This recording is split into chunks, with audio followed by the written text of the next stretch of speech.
I am utilizing the Bid Integrations plugin to establish a connection between these two platforms. Let's go to Bid Integration Dashboard. Create integrations.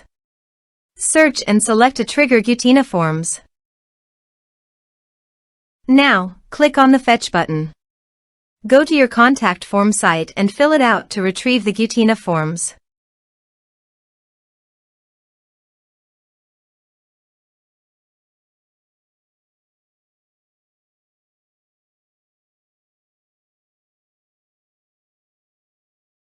Go back to your integration site. Here you can see that it has been successfully fetched.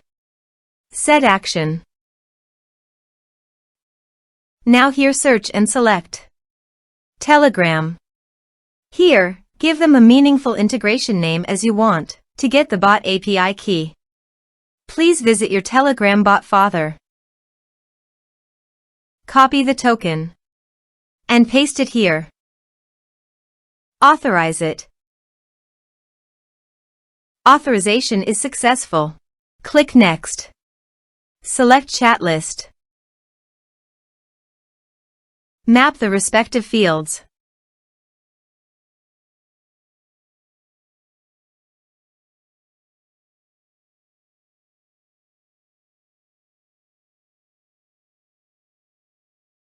You can attach file also.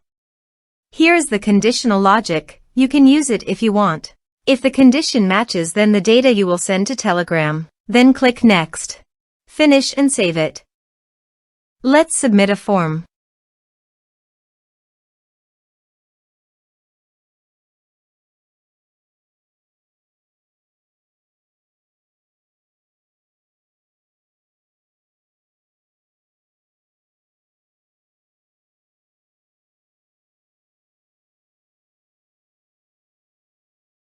Submit the form. Now let's go to the Telegram. Here is the data that came into Telegram through the integration. Thanks for watching.